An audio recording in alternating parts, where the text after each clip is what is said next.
Tottenham and Arsenal to battle it out for Juventus star Dejan Kulusevski, but they will need to pay £35 million for his services in this January transfer window. Former Tottenham Hotspur star Christian Eriksen has revealed he died for 5 minutes during Euro 2020. Wales may switch their Six Nations home games to the Tottenham Hotspur Stadium. The team news for tonight's Chelsea game, and Antonio Conte has called on Tottenham to build the team around Harry Kane, and he has stated he understands Kane's situation.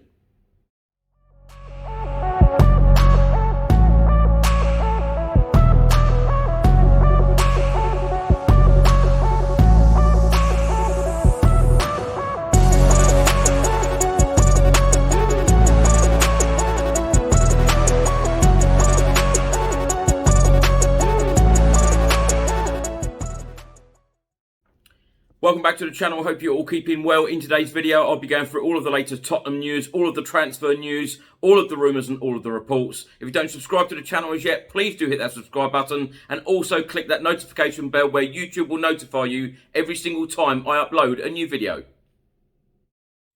Just before I get into today's video, make sure that you download the OneFootball app for all of the live football scores, results and news, as well as getting all of the latest Spurs news on this channel. You can also see it all here. Download the OneFootball app to keep up to date with everything Tottenham Hotspur, club news, transfer news, match information, videos, tables and results from all around the world. Don't miss out, and please do let me know what you think of this app. So let's start today's video by talking about Antonio Conte's comments all about Tottenham Hotspur striker and England captain Harry Kane. And Conte believes that Tottenham need to build the team around the Tottenham Hotspur striker. Conte said, "I knew the situation in the summer when Harry decided to stay in Tottenham. I found a player totally involved in this project. If we want to think to build something to win, Harry Kane must be a starting point. I understand Harry's situation. When you finish your career, you can see your appearances and the teams you made them for. But at the same time, it's right to see what you have won. This is important, especially for the top players. I think that when Tottenham brought me here, they wanted to send a signal outside and maybe also to our players. We have to try and build a situation where we are all involved to try and create a situation that we can be competitive to try and win." Now, my opinion on this, with the arrival of Antonio Conte, I have absolutely no doubt that Harry Kane will want to stay at Tottenham now beyond the summer. You know, no disrespect to Nuno Espirito Santo whatsoever, but I think if he was still our manager, Harry Kane would be looking to leave in the summer. But Antonio Conte's arrival has just given all of us, you know, the players, the staff, all of us fans, real belief. He's energised everybody. And of course, you know, in his first 8 games in the Premier League as Tottenham Hotspur manager, unbeaten. He's taken us to a Carabao Cup semi-final. Hopefully we can get over the line and lift a trophy this year. And, you know, when you think about Harry Kane's mantelpiece, it's looking pretty empty right now. No trophies for England or for Tottenham Hotspur. So if anyone does need trophies at Spurs, it is the likes of Harry Kane, Hugo Lloris, Heung-min Son. So fingers crossed for this year, and hopefully it is our year and Antonio Conte can finally get Tottenham over the line.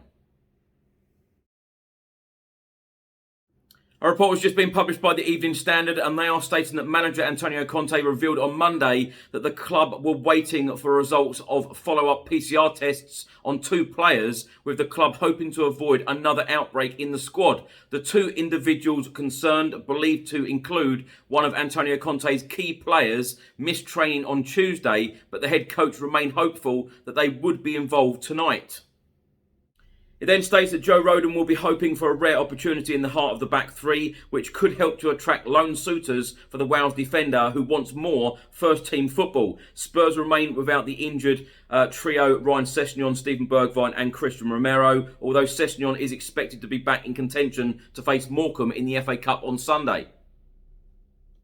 The Evening Standard are going for the following predicted lineup: Hugo Lloris in goal, the back 3 of Sanchez, Rodon and Davis, the wing-backs Reguilon and Emerson Royal, the centre midfielders of Oliver Skipp and Pierre-Emile Højbjerg, and the forward 3 of Lucas Moura, Heung-min Son and Harry Kane.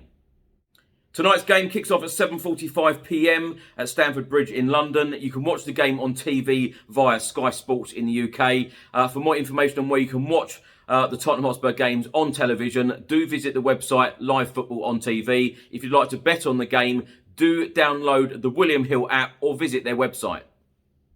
Now, my thoughts on tonight's game. I tell you what, Stamford Bridge is not an easy place to go, and it hasn't been an easy place for all of us Tottenham Hotspur fans to go in the last 30 years, because we've only ever won there once, and that was back in 2018, when, of course, Christian Eriksen scored, and Dele Alli got a brace in that game. One of my best days supporting Spurs, actually, winning at Stamford Bridge. That was a fantastic day and a great performance under Mauricio Pochettino. But I think if we can get a draw tonight and then take Chelsea back to the Tottenham Hotspur Stadium and beat them there next week in the second leg, I think we've got a real chance of lifting this trophy this year against either Arsenal or Liverpool. But it's going to be a difficult game. I'm hoping that Antonio Conte puts a very, very strong 11 out, which I'm sure he will do. My score prediction, I'm going to go for a 1-1. Please do let me know yours in the comment section below. Reports have just been published by the Daily Mirror and the Daily Mail, and they are both stating that Wales may switch Six Nations home games to England with Tottenham Stadium in frame. Tottenham's North London headquarters have been highlighted as a potential destination for Wales home fixtures during the 2022 Six Nations due to crowd restrictions over the Severn Bridge. Reports are stating that the Welsh Rugby Union is weighing up the possibility of moving its upcoming home fixtures to England. Six Nations title holders Wales are scheduled to host Scotland on the 12th of Feb, France on the 11th of March and Italy on the 19th of March during this year's tournament, but crowds at sporting events are currently outlawed in the country.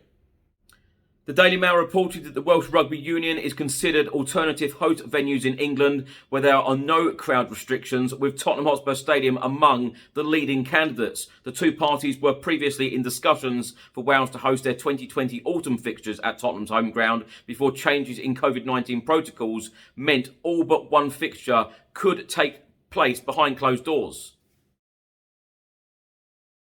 Former Tottenham Hotspur midfielder Christian Eriksen has revealed he died for 5 minutes on the pitch whilst playing for Denmark. In a recent interview with Danish channel DR1, he said it was amazing that so many people felt the need to write or send flowers. It had an impact on so many people and they felt the need to let me and the family know. That made me very happy. At the hospital, they kept saying I'd received more and more flowers. It was weird because I didn't expect people to send flowers because I died for 5 minutes. He then went on to say, but it was very nice of everyone and it's been a big help to me to receive all of those best wishes and people are still writing to me. Eriksen then went on to say, I thank people I've met in person. I thank the doctors, my teammates and their families in person. But all of the fans that have sent me thousands of letters, emails or flowers, or people who come up to me in the street, both in Italy and Denmark, I thank all of them for all of their support that I've got from all over the world that has helped me get through this. Now, my thoughts on this, last summer, I will never, ever forget that moment, Christian Eriksen. A real terrible moment, one where we all felt extremely emotional. So glad that Christian Eriksen has pulled through, obviously. His contract now has been terminated by Inter Milan. He is now looking for a club. He wants to play football again. He's even spoke about his desire to play at the World Cup as well at the end of this year. And, wishing Eriksen all of the very best. He's one of my favourite players at Spurs. I was very sad to see him go. And, hopefully we will see him playing professional football sometime very, very soon. A report has just been published by the Daily Express all about the possibility of Tottenham Hotspur signing Juventus ace Dejan Kulusevski. Tottenham and Arsenal are set to go battle in the transfer market as they race to sign the Juventus attacker. The report states the Sweden international is being targeted by both North London clubs after becoming frustrated by his lack of game time at the Allianz Stadium and could seek a move away in January. Kulusevski was signed by former boss Andrea Pirlo from Atalanta in January 2020 in a deal worth €35 million, the equivalent of £29.2 million, potentially rising to €44 million, the equivalent of £36.7 million, with add-ons included. He then continued his loan spell with Parma for the rest of the season and finished the season with 10 goals and 8 assists. The attacking midfielder played a prominent role in his debut campaign with Juve, only missing 3 league games and scoring 4 goals under Pirlo. He also set one up and scored another against his former club to help Juve win the Coppa Italia back in May. He is under contract until June 2024 after penning a 4.5-year deal when signing, allowing the Italian giants to demand a significant fee for his services. Now, my take on this, when I had Fabrizio Romano on this channel only a couple of days ago, I spoke about Kulusevski, and Fabrizio Romano responded with Tottenham Hotspur could sign him, no problem, from Juventus, but Juventus will be asking for the right money. They will be asking, top price for him, believed to be around 35 million euros. So if Tottenham Hotspur do want to get the deal done, they will need to pay that equivalent, which is around £29.2 million. Thanks, Chris, and hello to everybody watching. I'm Bill from Football Prizes. I'm just here to tell you about the weekly Spurs prizes that we run on the site.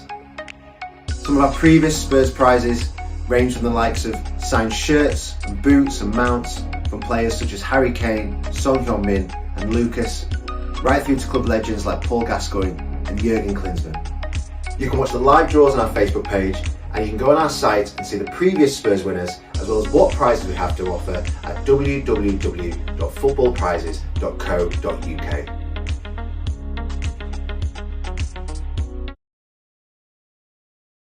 Thanks for watching today's video. I hope you enjoyed it. Please do let me know all of your thoughts and comments in the comment section below on everything I've spoken about in today's video. If you don't subscribe to the channel as yet, please do hit that subscribe button and also hit that notification bell where YouTube will notify you every single time I upload a new video. Let's hope the Tottenham Hotspur can get the win tonight at Stamford Bridge against Chelsea in the Carabao Cup semi-final first leg. Enjoy the rest of your week. I'll see you in the next video. Stay safe and well. Come on, you Spurs.